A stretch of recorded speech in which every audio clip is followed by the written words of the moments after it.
comes in. We don't have to be quiet either at the beginning. What's going on? You're leading. I'm just following with the dance. That's all I think got. you should put the recipe for the beans in the chat. For red beans and rice up there. I think my wife would prefer if I put up like the ginger chicken with black bean garlic sauce. She would she appreciates that one more than the oh, that's yeah. You know my email address. Shoot it over. We'll take care of that. Hey everybody, thanks for joining us. This is the last week in Mortgage Today, even though it kind of sounds like a really great food show going on as you hop in here. We'll get going in just a couple minutes. We're going to give people about 30, maybe 30 seconds or so to further hop in here with us. So yeah, so like all good food, no pastries, cookies. No baking recently, just regular cooking. I'm about to start firing up the Big Green Egg because it's middle of June, so that means it should be warm in New Hampshire sometime within the next 2 to 3 weeks. Yeah, you're not warm there yet? Outside. You're not warm there yet? We're warm in Minnesota. Must be nice. Must be nice. I would have thought you would be about the same as us. I complain. I spent 9 years in Florida. My idea of warm has changed. Yeah, it's like it's warm, but it's not Florida warm, right? Yeah, there's no such thing up here. It doesn't get that way. So I don't know. Maybe the rain will subside at one point. It's been cloudy and miserable for the last since I moved here. Yeah, that's. Aaron D says hello in the chat if you happen to catch that. All right. We are gonna get started here. This is the last week in Mortgage Today. I am Faith Howard Mooney from the Mortgage Collaborative, and I'm super lucky because I got the best, what do I want to call you? I guess we call you a superhero. Superhero today, save the day, Femi IE, who is the VP of Branch Operations at Revolution Mortgage, is joining me at the last minute because we had someone unavailable to hop on the call. So Femi, I appreciate you very, very much. I am happy to put on clothes today. I actually I checked with Angie on what was happening and I decided to cut my hair. So the first meeting that I was on at 9 a.m. I had this half a weird thing where it's not coming in on the top, just coming around the sides, real aggressive. Like, yeah, I got to clean that up a little bit for this. My wife's she's gonna appreciate it when she comes back. She'll be like, "Oh, you got rid of it." I wanted to prove to her I could still grow hair. Yeah. And Sally Wood is cheering you on. Do not flub. Do not flub. That's the important part. Found out today, as we were just talking before this, that Femi is the last week in Mortgage Today Virgin. He has not done this before. He normally has a meeting conflict at this time. So we're just kind of the two of us punting, but we would love to hear all of your comments about what we're talking about in the chat. Please do chime in with us. And Femi, so that everybody kind of, I know a lot of people know who you are. You participate in a lot of our things. As far as our working groups and different sessions that we do, but share a little bit about Revolution before we get started. I know you are one of the people in network that we know are growing at this point. So give us just a little kind of update so that they know what your frame of reference of things is. We are growing. We're an independent mortgage bank based out of Columbus, Ohio. We are up to the impressive ranking of number 58 on the Scotsman's Guide of top overall mortgage lenders. We are growing through a mix of product offerings, individual hirings, and recruitings. We work on a distributed retail model, and we're doing about 2 billion, maybe close to 3 billion in business this year. I mean, the winter was cold and dark for everybody, but we're back out of it, and we're at a point where we are trying to advance the technology within our company. Try and get everything as automated as possible and give our guys the competitive edge to go out and get there. We do a lot within the community in different areas, and it takes a lot to move your way up that list. So it really speaks to all the great people that we have working with us here at Revolution and how committed we are to just helping the consumers get to their end goal.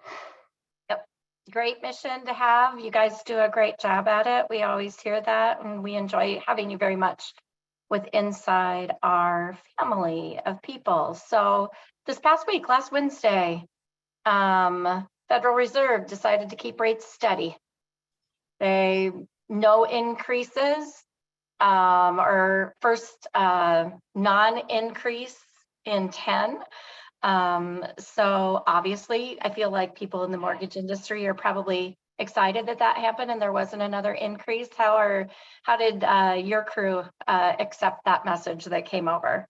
I mean, I'm super excited about it. It's the beginning of the hopefully seeing that soft landing. At the beginning of the year, it was all doom and gloom. It was recession talk, and we're back into a bull market. When the Fed said, I mean, we heard the Fed say forever, they're increasing rates until inflation goes down. They're increasing rates until inflation goes down. They're increasing rates, and just kept going and going. There were some unintended consequences, and some mid-sized banks who are no longer with us as part of that. There's always a tremendous lag in what happens and what the impacts are for what's going on. And there's nothing that stops the Fed from increasing rates in the future if they need to. But I'm really happy to see them hit the pause button for a little while, let the economy digest what's going on. There's been a stubbornly, ridiculously good job market still continuing, which is really, it's really kind of kept inflation up where it's supposed to, where the Fed's targeting it to be. But again, that 2% number it's kind of made up. It's hey, this is what worked before, and we like that idea. So I like the idea of them hitting the pause button. I like the idea of letting the lagging indicators catch up. Yep, no, we're in agreement with that. I was kind of maybe a little bit surprised by that there were still some people. So for those of you that work with the Federal Reserve Bank of Cleveland, the person from there said that they thought they should continue going until it was solidly at that 2 number. But I kind of agree with you, Femi. I don't think that anything that's been done in the past, I think, is up for renegotiation, because I don't feel like we're in a market that's anything like it was in the past, right? Nothing has kind of played out exactly how it used to. Really, nothing has played out. In 2020 and 2021, or in 2020 and 2021, all you heard was the Fed say, "Oh, inflation's transitory, because all of the history said that when you had supply chain driven economics, it was always short term. Turns out when you have supply side driven inflation in an environment where you're printing money left and right, you're artificially keeping rates down, it's going to make things more expensive on the long term. Can you imagine this? So it came out. I don't know that I'm upset about dissent. I mean, groupthink is not required. People don't need to be in a den, and they don't need to be all huddling around the great and all powerful Jay Powell and just saying over and over, right? We've got to do this. Some people think I'm ugly. We're just going to have to agree to disagree. There's differences in the room. There's difference of opinions, and somebody's right, and I'm always going with that's my mother. I like that thought process for sure. Yesterday was Juneteenth. I know you were off because you mentioned that you were off. We were off as well. The emancipation of enslaved people in the United States, a great thing to celebrate. So we started celebrating it here at TMC this year. And kind of, in relation to that, there were some topics that were put out. I was reading a little bit yesterday on my day off. And there is still, not surprisingly, a wage gap between white and Black workers. You and I have had many conversations that are, I think some people consider them the harder conversations to have. So I was happy to have this conversation with you today, because we can always talk about things like this. But there was, in the early 2000s, the wage gap was still as large as it was in 1950. It's like, I don't know. And it shrunk. It has shrunk, but it's still enormous. It really is still enormous. And there's more to it than what's going on. This gets into some of the other points that you were talking about when we were getting set up here. but realistically, this is one of the things that matters dearly to me. Like I'm a big guy on diversity. I'm never going to say that the best candidate isn't the best candidate just because of one specific attribute or another. What I'm always going to say is, like I was saying, groupthink's not required. Diversity of opinion helps other people. Helping other people's frame of reference is a way to go. As far as the wage gap goes, something that really, really bothers me, this is near and dear to me specifically, is where people come in ultimately dictates where they end up. Even if you're at a place and you're getting an X percentage raise every year, or you qualify for the next promotion and it's a bump in 20%, when you're coming in and that number is lower, you're always getting a bigger piece of the lower number. It's a conversation I've had with my wife. It's a conversation I've had with hundreds of other people when they're saying, hey, how do I ask for advice? How do I ask for this? I'd like to renegotiate my pay with my employer. This is what I'm looking at. And it really matters. There are a lot of people that just come in a little bit lower, and there are a lot of minorities, and there are a lot of diversity categories that are just impacted by that initial lower starting point. I agree completely, because if you come in at 21% out of the gate, and that's average, that's not what it is in every single case, that's the average. A 20% raise is getting you to where still where other people already were. And it's got to matter. It's got to matter. And this is one of those things where, we start seeing the unemployment rate, and it's 4.1% or 3.7%. All right. The ball is clearly in the employee's space right now. Right. If they want to be holding their employers over the barrel, they've got it. I think there's a lot of things that there's a lot of things that need to be done in order to address this. But along the lines with teaching negotiation skills and getting people to get hired in at that earlier, higher rate, like you start talking about people that were on the fight to 15 for a while ago. If you come in, if you're at a fast food restaurant or a limited service, and you're an assistant manager and you're making $12, $13 an hour, and they're like, hey, we're going to promote you. You're up to 16, you're up to 17, you're up to 19. Meanwhile, somebody who walked in the door just doing clerical data entry work, which is along the same skill set, came in at 23, and they're just in a different line of work where it's making it harder and harder for people to gain. So I'm a big proponent on the living wage. I'm a big proponent at bringing people in a little bit higher and letting them prove their worth. And then hopefully over time, because anybody who says that you're going to go from 0% diversity in the late 70s to a utopia today is missing the concept that we've got 40-year careers, and it's going to take a couple of cycles of this for this to get relatively even. I would agree.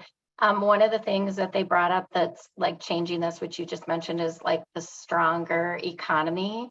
One of the things that drives things to change is when people have to go outside their normal network of recruiting people. You bring people in from other spots that, whether it's mortgage or any other industry.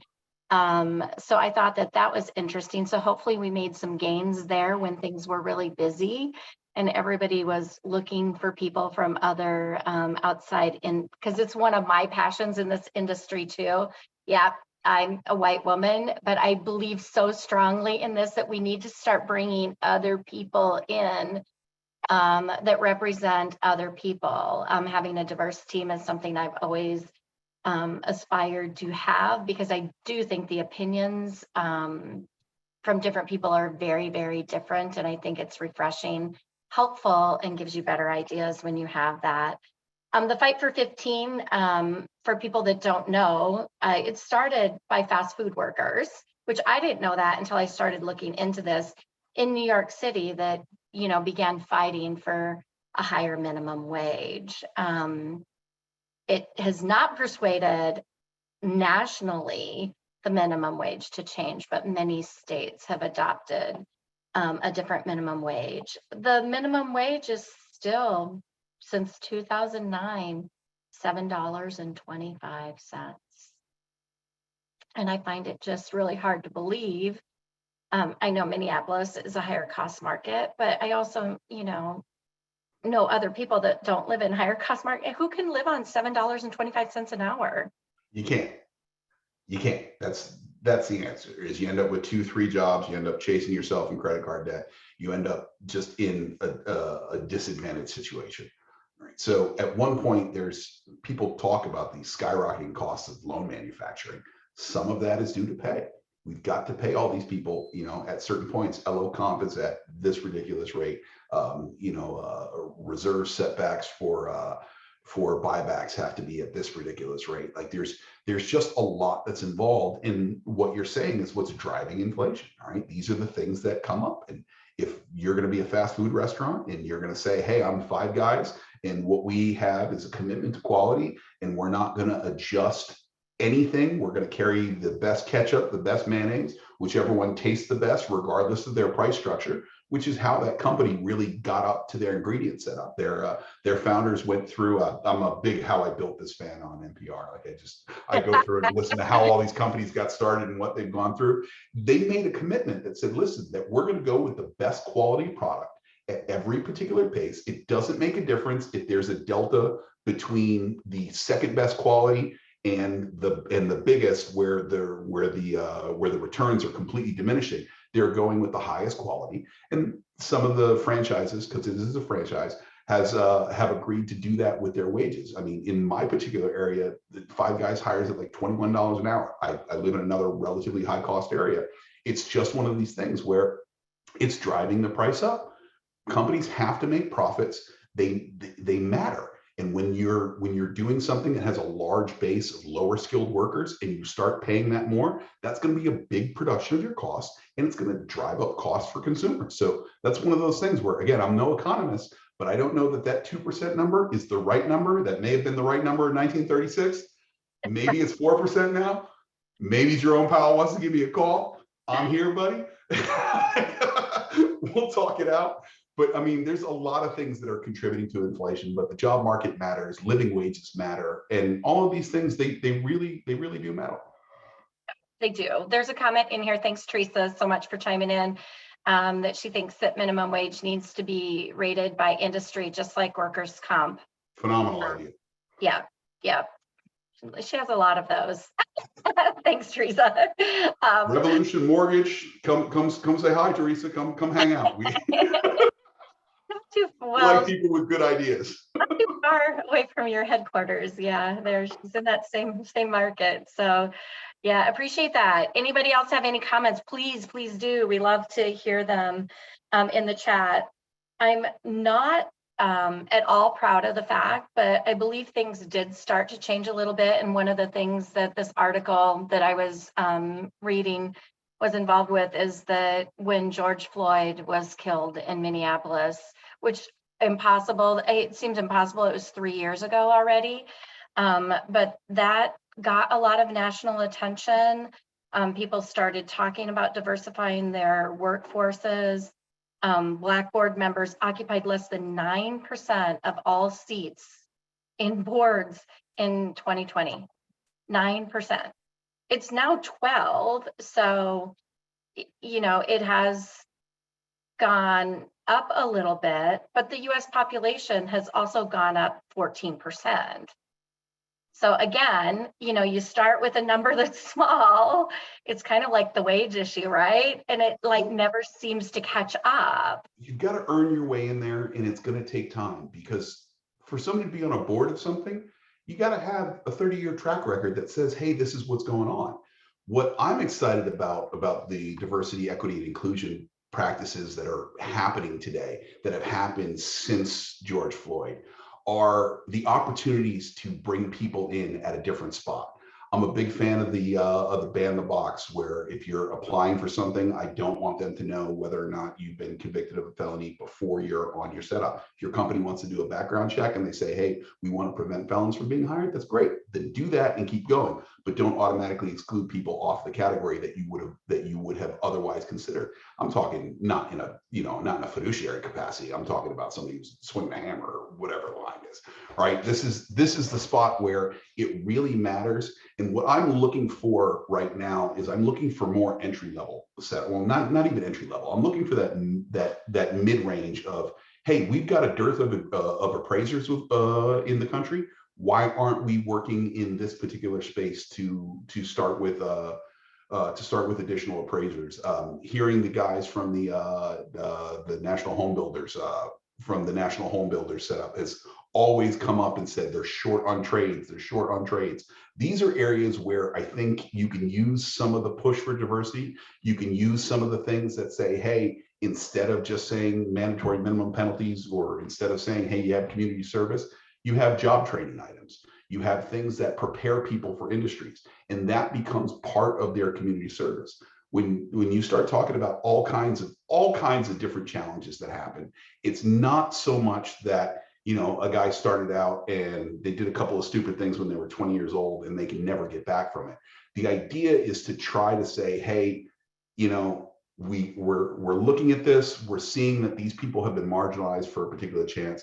Let's give them in advance an opportunity. I'm not saying it needs to be a better opportunity than everybody else. You don't need to do it at the expense of somebody else, but you can offer the side setup that says, hey, if you've been court-appointed mandatory community service, we're also going to give you an equivalent hours of job training.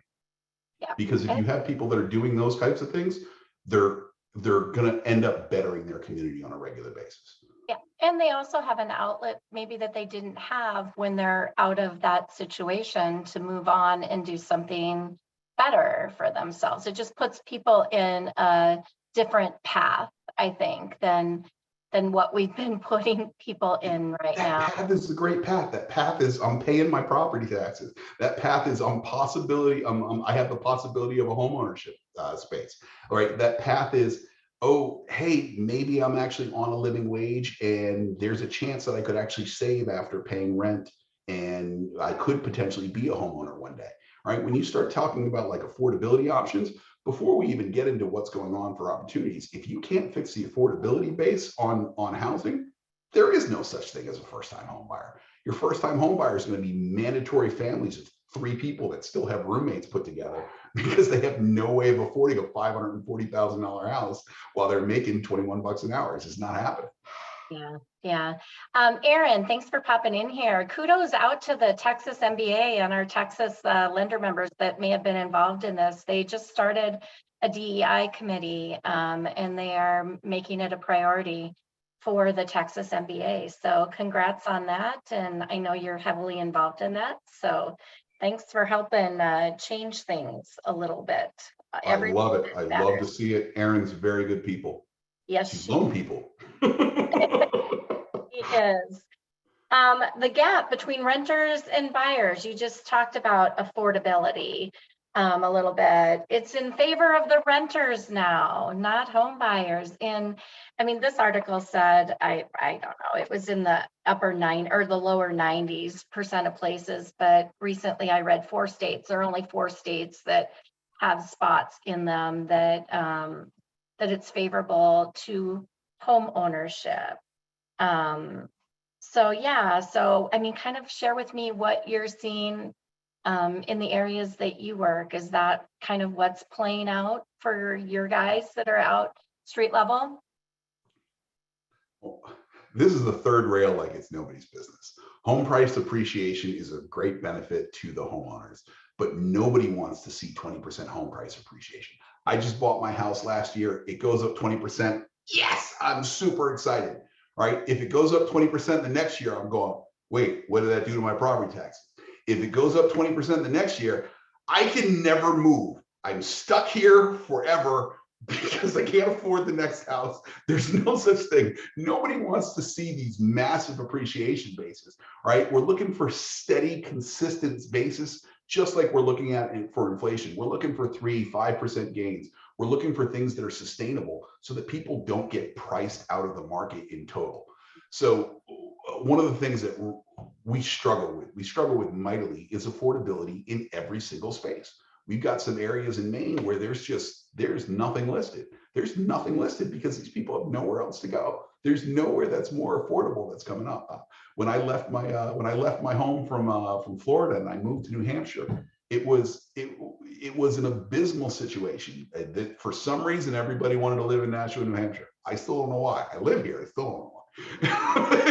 people wanted to live here. Like, we had to buy a house before it got on the market, pay it over asking for everything. The appreciation is scary, and it makes the median home price something where my neighbors, they moved in, they bought their house. It's a family of 4 and a roommate, because that's what they needed to do in order to buy the house. You're going to start seeing these weird, strange, just strange bedfellows is just what I'm looking at. Like, hey, your college roommate, the guys that you live with after, I can call my buddy Antoine, hey, we're going back, right? I need to buy a place. This is time for you to kick in to help with me, right? We're going to start to see some awkward inclusions for this if the affordability doesn't really come down. I'm not saying that I want to have a drop in housing, in house prices. I'm not saying anything other than the elevated interest rates brought on by what the Fed has been doing to overnight interest rates are going, in conjunction with the housing appreciation, are going to make it not affordable. And if you don't have earnings that are keeping pace, then you're not going to have first-time home buyers, because your first-time home buyer house is going to be at $480,000 or $455,000, right? It just puts it into a position where people are going to have a hard time with affordability. Yeah, for sure. You're getting a thumbs up out there from a couple people in the chat that they thought that was very, very well said. And you kind of work with me. I think they're on brownie points right now. Okay, we'll take it, right? We'll take it. I'm always looking for new terms out there, and ran across one while, in kind of the same type of conversation, but it was sellers staying put. They're calling it the lock-in effect, where they're just staying put because obviously we know what their interest rates probably look like.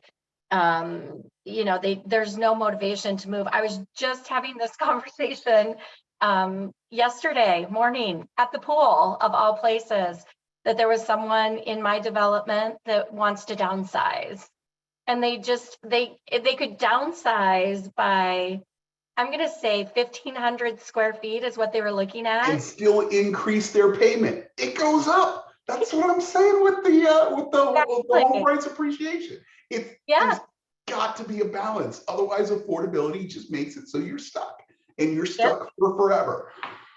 Yeah. So, it is truly real at the street level that is just what's happening with rates having adjusted. They're just not moving anywhere. You're not going to, the normal things that have happened in the past just aren't happening right now, because there's no incentive for anyone to do that and make that home available who has a bigger family. Well, I worry about things. I can't tell if this is frozen on me or if it's just you. Can somebody give me something in the chat? Am I frozen, or is Faith?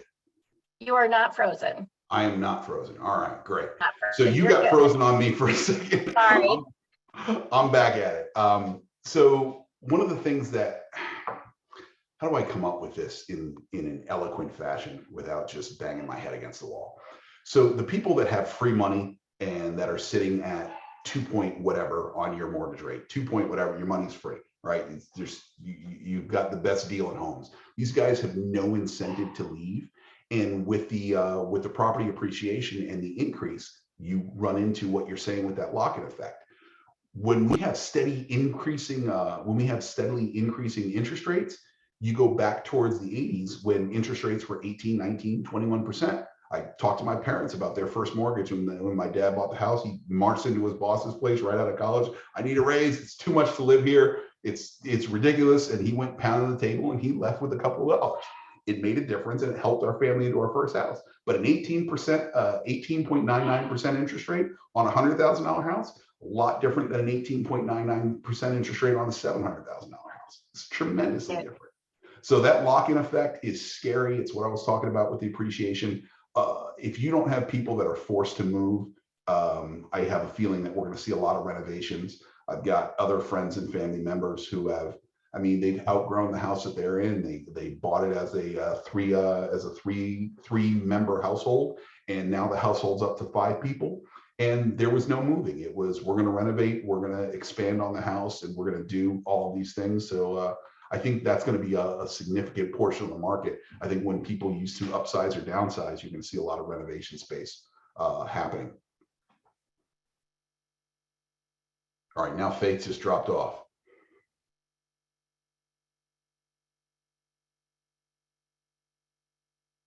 All right. So what else we got going? Oh, you're back. You're back. You're muted. I was just about to break into food recipes. I'm so sorry. Well, one of the things, the last thing I thought we were mentioning, because we're kind of like right at the bottom of the hour, but there was an article out there last week about the breakdown of home ownership rates at what interest rate they are. And I just thought it was kind of interesting. So 91.8% below 6%, 82.4% below 5%, 62% below 4%, and 23.5 below 3%. So I just thought that was interesting to kind of look at it, you know, categorize that way, to know, because the MBA originally in October of 2022 said that 5.4% by the end of this year. Whether, you know, I think those same experts are on my DraftKings accounts. Those same experts are definitely on my DraftKings accounts. Right. There is no 5.4 coming back. Like by the end of the year. I mean, this was predicted in October of 2022. So, you know, we're 8 months out from that. I predicted at one point I'd be hanging out with Selma Hayek, and you know, it's not a very good prediction. I want to know who some of these experts are. That's what I got on that one. So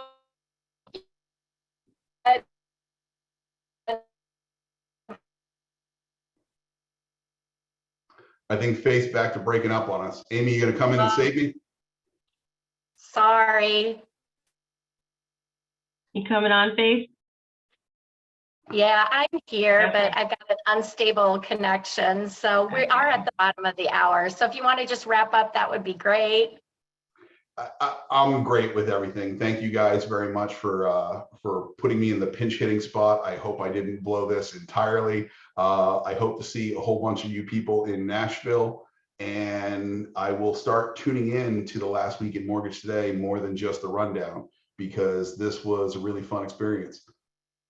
Thank you so much, Femi. We really appreciate everything that you do with us and for the industry. All right, go Revolution. Soon. See you.